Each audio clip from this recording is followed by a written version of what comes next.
me oleme täna siin kõik märgade juustega ja me oleme voodis. Ja me sööme täna õhtusööki voodis. Kui see on sinu jaoks imelik, siis meie jaoks on see tavaline. Mulle meeldib tüdrukutega tulla voodisse, tuua siia midagi näksimist, tuua siia mänguasju ja lihtsalt Emmi võttis seda suurepsud kohe ära. ja lihtsalt puhata.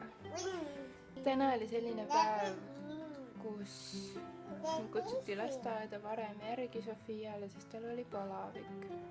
Lisaks sellele oli ta käsi haige, sest eile juhtus selline asi, kus Sofil jäi käsi, terve käelaba jäi lifti ukse vahele. Seal on sõrmede peal nahk maas ja natukene katki ka. Näite!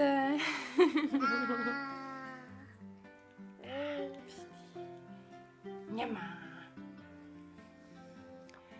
Aga ühesõnaga ta ei kurtnud selle üle enam õhtul ja täna hommikul tundus kõik korras olevat, nii et ta tahtis ikkagi lasteaeda minna. Aga jah, siis õpetaja helistas mulle, et Sofi nutab, sellepärast et talle käsi nii valus. Ja selleks ajaks, kui ma lasteaeda jõudsin, oli ta õpetaja juba teda kraadinud ja tal oli palavik. Nii et meil on täna selline haiguse päev ja me ei tee mitte midagi erilist. Lihtsalt puhkame ja sööme sushit. Aga vaikseid päevi on ka vaja. Ja tüdrukutega voodis sushit süüa ja mängida on võib-olla isegi kõige lahedam ajaveetmise viis.